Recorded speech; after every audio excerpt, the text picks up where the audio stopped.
Hello ફૂડી friends, ક્રિષ્નાકા kitchen ખજાનામાં તમારું સ્વાગત છે. દરેકને સૌથી પહેલાં તો ગણેશ ચતુર્થીના ખૂબ ખૂબ અભિનંદન. ગણપતિને ભાવે શું? મોદક. તો ચલો આજે આપણે બનાવીશું ઉકડી મોદક. ગણપતિ બાપ્પા મોર્યા. જો તમને મારા વિડીયોઝ પસંદ આવતા હોય તો લાઈક કરો, શેર કરો અને સબસ્ક્રાઈબ કરો. તો ચલો બનાવી લઈએ ફટાફટ ઉકડી મોદક.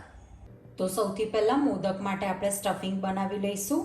એને મરાઠીમાં સારણ કહે છે. તો સારણ માટે આપણે 2 ચમચી જેટલું ઘી લઈ લઈશું. ઘી ગરમ થાય એટલે 1 કપ લીલું નળિયેરનું છીણ છે. અત્યારે મેં ક્રશ કરીને લીધું છે, તમે એને છીણીને પણ લઈ શકો છો. હવે ઘીની અંદર લીલા નળિયેરને પ્રોપર આપણે સાંતળી લઈશું. લીલું નળિયેર સરસ શેકાઈ ગયેલું છે.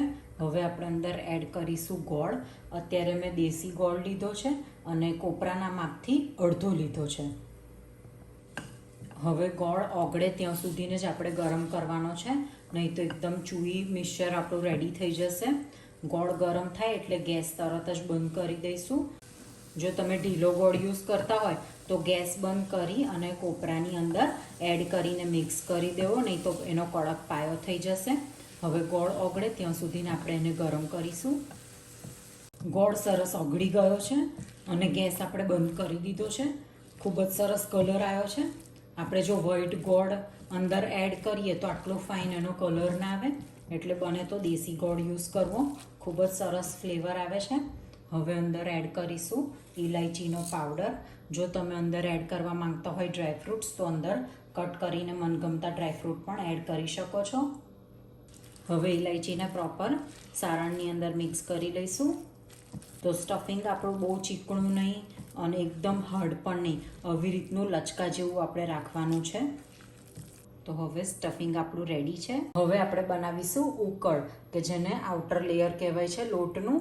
તો એના માટે પેનની અંદર આપણે 1 કપ લઈશું પાણી અને 1 કપ દૂધ લઈશું.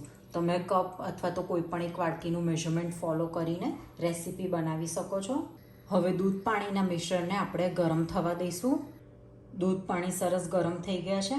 હવે થોડીક ચપટી આપણે મીઠું એડ કરીશું. મીઠું એડ કરવાથી ખૂબ જ સરસ ફ્લેવર એન્હાન્સ થઈ જાય છે.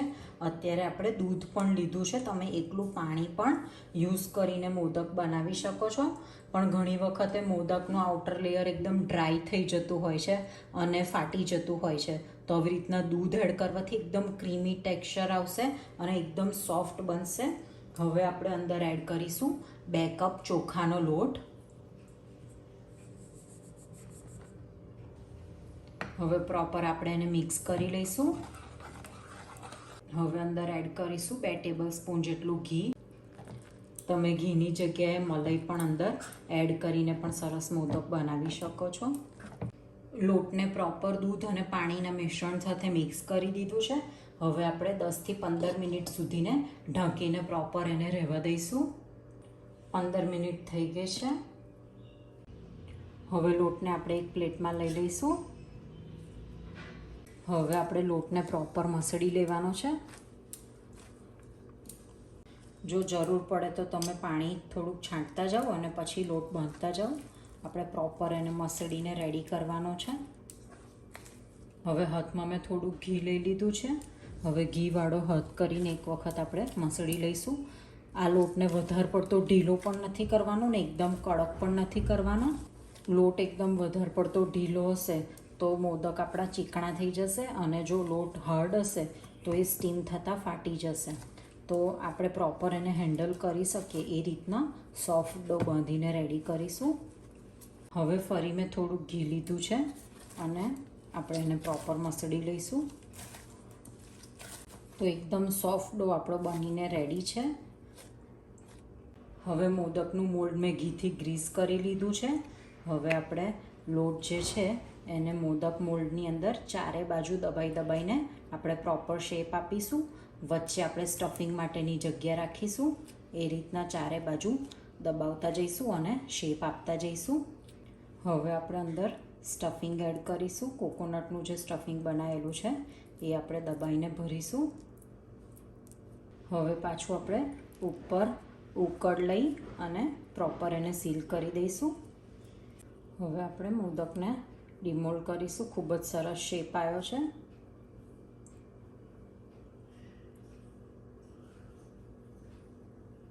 મોદક આપણા બનીને રેડી છે. હવે આપણે એને સ્ટીમ કરવા માટે રાખીશું.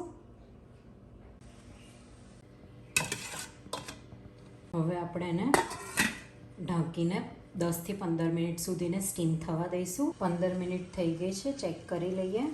એકદમ પરફેક્ટ સ્ટીમિંગ થઈ છે. હવે આપણે એને સર્વ કરી લઈશું. તો આપણા ઉકળીચે મોદક રેડી છે. તો આવી રીતના દૂધ અને પાણી મિક્સ કરીને પ્રોપર ઘી એડ કરીને જો તમે લોટ બાંધશો તો એકદમ નો ક્રેકવાળા ઉકળીચે મોદક રેડી થશે. હવે આપણે મોદક ચેક કરીએ. ખૂબ જ સરસ અંદર સ્ટફિંગ છે અને એકદમ ઇઝીલી ક્રેક થઈ જાય એવા મોદક રેડી થયા છે. તો ચલો ગણપતિ દાદાને મોદકનો ભોગ લગાવીશું.